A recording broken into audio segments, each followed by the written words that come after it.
You are listening to a recording from the Cooperating to Build a Better Nova Scotia conference in Halifax, a celebration marking the United Nations International Year of Cooperatives.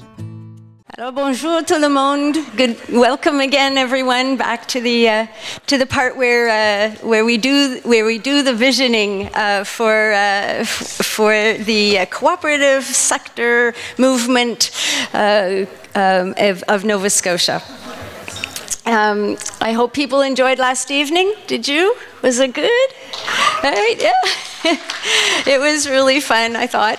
And a lot of that was thanks to Charlene Gagnon, and of course Jill has been really instrumental in a lot of this as well. So it was a very nice evening. I would like to introduce Norman Greenberg, who's going to give us some reflections on his observations as he wandered around the conference, talking to people, attending sessions, and participating himself. And I guess I met Norman, well, I met him before the Social Economy Network, but it was during the time that we were doing the social economy research that I had the pleasure to get to know him. And Norman is a psychologist who's been working in this area for a very long period of time. And one of the reasons that I invited him to speak, and that when Mark and I were talking about, what kind of person do we want, what role would we like played here, and we talked it over with the steering committee and so on. And Norman, in his own way, epitomizes the mobilization of the ecosystem that I keep talking about. It's a bit of a mysterious word, I'm told, but if you think about the ecology, the actual physical and natural world that we live in, and you think about the importance of balance, and you think about the importance of diversity, and you think about the way in which there's these webs, many different webs of interrelationships, and these webs reinforce one another and allow the living and the breathing to continue, and every piece is an important part. At one point, I heard that Norman said, everyone can contribute if provided the right opportunity and supports. And I think that's just a wonderful saying. And I think it also applies to people working in organizations and working in the cooperative movement. We need and do, in fact, have relationships with our communities, as the posters show, to many different kinds of organizations that have similar goals, similar commitments, and we can and should support one another. So I've said that Norman is a psychologist, and I believe it was in the 1980s that he was working in the Nova Scotia hospital. And out of that experience, and I'm not going to cover your whole biography because it's amazing the number of things that he's done, but the bits and pieces. He was with Affirmative Industries, helped create that, and it was intended to provide support and employment for people with mental disabilities, mental challenges, and he even back then was very oriented toward partnerships, and he partnered with Teamworks Co-operative, which many of you may already know about. In 2002, the Affirmative Industries organization took on the neighborhood Dollar Plus store on Novalee Drive, and I know that I've had conversations with him on his cell phone when he's saying, I'm in the dollar store and there's a customer coming in. He, in 2004, ever again, very good at identifying partners who would be in common cause. He partnered with the Nova Scotia Co-op Council, and then with them partnered with the Entrepreneurs with Disability Network, working on various innovative funding opportunities for potential entrepreneurs and employees and social enterprises, developed incubator models, started Affirmative House in 2007 for tenants who were recovering from mental illness. And along with that, of course, not content just to talk about housing, had a very forward-thinking savings plan with these people. And that involved the government and Nova Scotia Department of Community Services. So you can see the way in which he's knitting together the fabric of the Halifax area and involving and engaging government. He's with the Social Enterprise Network here. You could go online and see that. He's involved in the Canadian Community Economic Development Network. So again, you can see that he's also a presence nationally. We had many interactions around the Nova Scotia Conversation Group on social enterprises, which Joseph Nima was involved with. And you've probably already heard about the Community Carrot Co-op, a cooperative that's it's being formed, and they're working to try and get all our votes so that they can get some money from the Aviva Fund. And so it's avivacommunityfund.org if you want to go and get information about that. But Norman recognized that the area around Gottingen is a food desert, and it's a problem that is afflicting many inner city communities throughout North America, where the only kinds of stores that are available for people to buy food are convenience stores, which do not obviously have the full range of nutritional food, and which have fairly steep prices. And so he worked with interested people in this room, some of whom you've undoubtedly met, and he also worked with the North End Community Clinic, and there's some conversations going on with the Hub about access to space.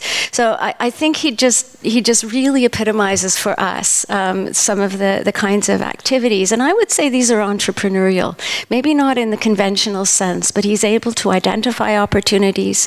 He's got the talent for identifying the people who will be interested and committed and want to work on causes. He knows organizations incredibly well. And I suppose you would be called a community psychologist. And I was speaking to someone last night whose daughter just got a degree in that. And she said, "Isn't that a sweet profession?" So with that, Norman, would you please come to the mic?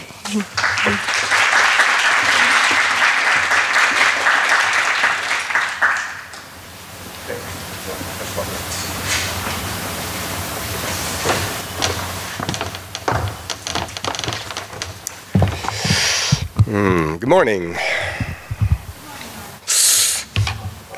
Diane says I can't be boring. It's lovely to be here. Thank you very much, Leslie. That was a lovely introduction. I didn't really know who you were talking about, but I appreciate whoever that was. I've got some notes. I was up at 1 in the morning just thinking about how to summarize the conference, and you'll hear in a moment how I chose to do that. I was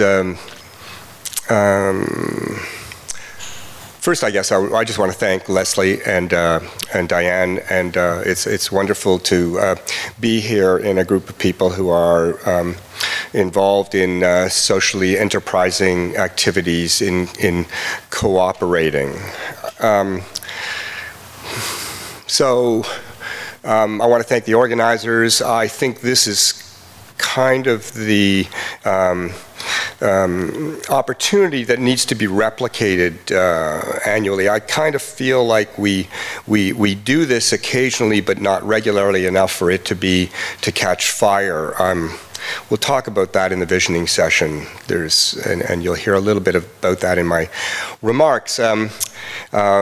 It's lovely to be with you and to try to share some ideas about cooperating, but it's very, very challenging work, as you know. So I see Fred in the background there from Sydney.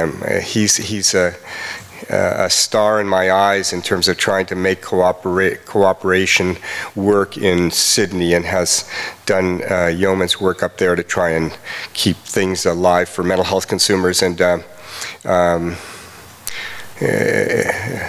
just, Fred, you're a reflection of me in my younger days. One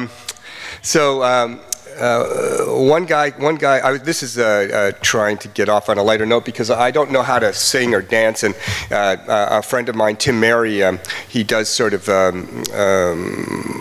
poetry. He kind of does word magic at the end of a conference, summarizing the whole thing in about 15 minutes with some eloquence. And so, not being a dancer or a singer or a poet, I took the opportunity to try and get pictures. So there'd be pictures here of the conference, and somebody took 850 pictures, but apparently they didn't come out really well. So I was going to have them flashing over there, so you'd be looking over there and not here, but it didn't work. So you're left with me. One guy comes up to another guy and asks, what's the difference between a coop and a co-op? And the first guy replies, well, a coop is pretty messy. There's a lot of shit around, and there's, straw all over the place, and, it's really difficult to get your product out of there. And the other person says, hey, that's just like a co-op. That's the same thing. So let me begin by saying, it's been a wonderful learning experience over the last couple of days. I came here as lots of experience in working with people, working with community organizations, trying to figure out how to put dots together. I don't think we put dots together very well. What's the major word from this conference? Silos. Silos in government, silos in community. Breaking down the silos. Somebody said something about having a picture of silos falling down and they couldn't find one on the web. I think that's a huge challenge for us. I put that out there to you. I'm going to try and go through the conference as I experienced it a little bit. I'm one of the people who's involved in the Community Carrot Cooperative. I've been working with a group of people from the North End to create this cooperative. And why a cooperative? Because I guess as a community-oriented person trying to figure out ways to help marginalized people enter into the mainstream, it's been obvious to me that the answer lies in community work. And there's a broad range of activities going on in the community all the time. There's wonderful people going on. I mean, from my friend Diane at the Nova Scotia Co-op Council, I mean, 1 out of every 3 people belongs to a co-op or credit union. There's volunteer boards of not-for-profit boards, I mean, everywhere. Just people volunteering, wanting to make things happen, and they touch into these things, and they really want to see their organizations do well. I'm on lots of boards and trying to get off of several of them. And it's difficult because you feel they don't have, everybody's trying to run as fast as they can, cope with the complexities of everyday life, and give a little bit back to their community, to the community people they know, and and to the causes, because it could be cystic fibrosis, or it could be cancer, or it could be mental health, or whatever it is that is your passion and is where you want to land and give a little bit back. But at the end of the day, it's a difficult thing to do when the organization creates its own little silo and survival mechanisms, because all of the organizations are trying to survive. So I got that message too from co-ops over the week, over the last couple of days. So Alna Roy started us off with a clear message that the movement is not moving. We are stuck at 2.3% of GNP growth. There's a wall somewhere, was how he put it, and he wants us to move this number. We heard the panel, Tom Webb, Larry Haven, Andre Leclerc, and Karen Miner, and they suggested that there's an identity crisis for co-ops, as they wondered whether the spirit of co-ops was best reflected in small co-ops or in large co-ops. And Tom made the point that the credit unions need to avoid having a level playing field, which is what they've been seeking. He says that's wrong. He says they need to define their own playground, and they need to be doing it different.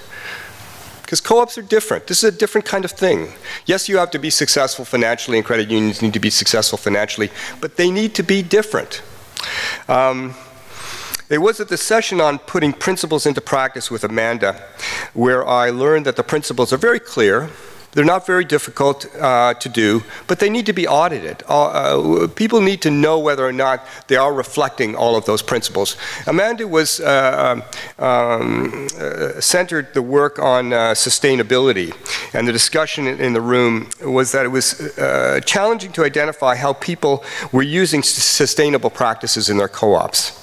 Sustainable as it related to the environment is not yet easier to accomplish in co-ops than it is in the private sector, but it should be.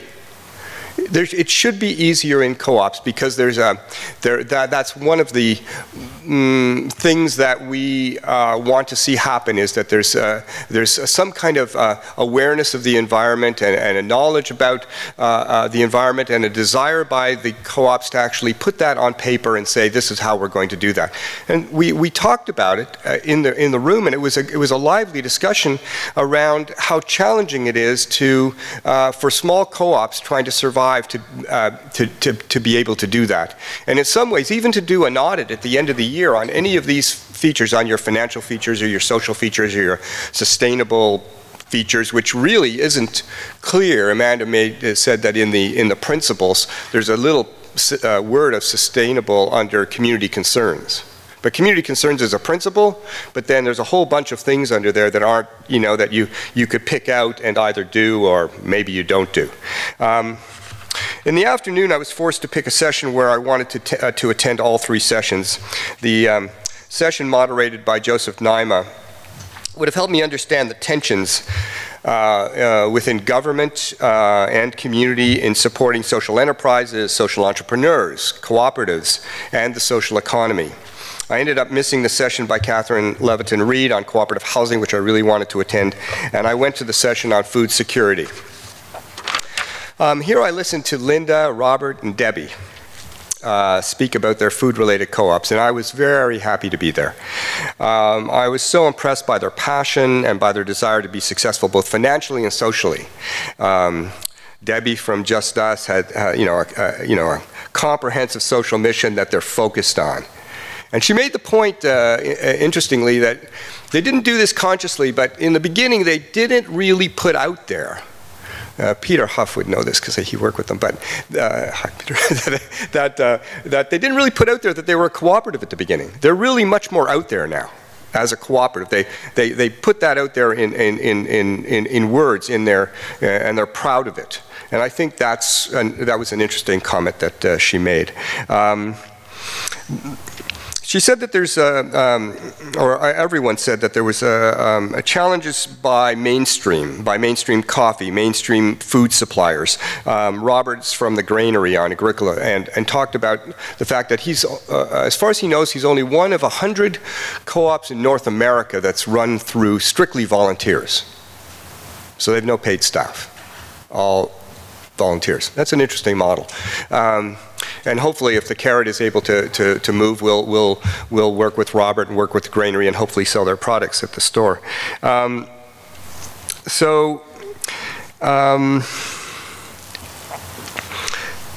With some discussion from the group and with some wisdom by Miles, I met I think is it Miles that's with the media co-op? Is Miles here? The media co-op person? That's who that is, isn't it? Yes. What a wonderful man. What an insightful man. He made a comment to me. We were talking about, I actually didn't even know about the Halifax Media Co-op until this conference, and he interviewed me about the carrot, and that'll go on his site. But he said to me something very insightful, when we were getting to know each other in an initial conversation. It was about when I go into a store that I like because I like what they do, and it is what it is. He says, I'm not expecting to buy grapefruits in February if they don't have grapefruits. I buy what's there. I buy what I need to eat. It's not about me wanting to have everything all the time, because I understand that that's my own values, right? So I'm not going to go to the big store. I'm going to go and support that because of what they do and who they are and what they put out to me. I went, That's what the carrot has to be. That's how the carrot has to, that put a stake in the ground for me. So I have to go back with that thought and talk to people about the principles of our cooperative and put a stake in the ground. I don't know if Sheena's here, but we'll be talking some more about that.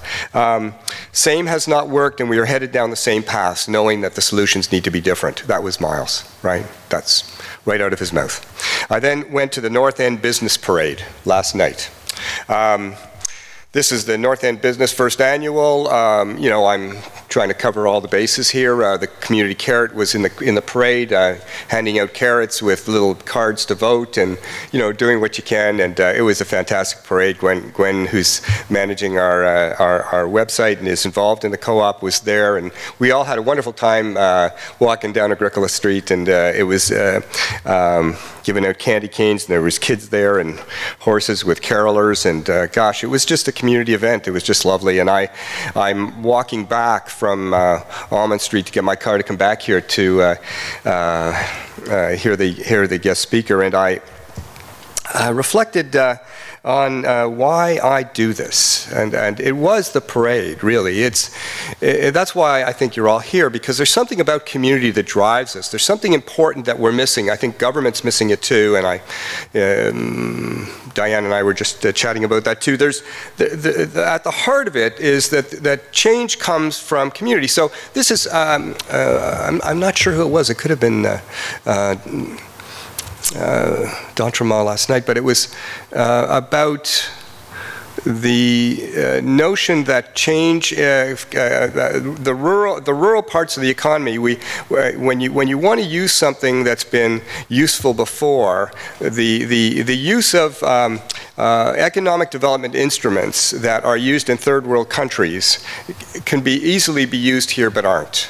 So the idea of using cooperatives and social enterprises and entrepreneurial tools that help communities grow, that help communities thrive. The idea of, I talked to my friend Mike Townsend about neighborhood renewal and community renewal. It comes from community, and we don't really put a lot of capacity into that. That's the sort of last sentence in what I'm going to say to you, but it's come out a little bit early. But essentially, that's what we miss. We miss the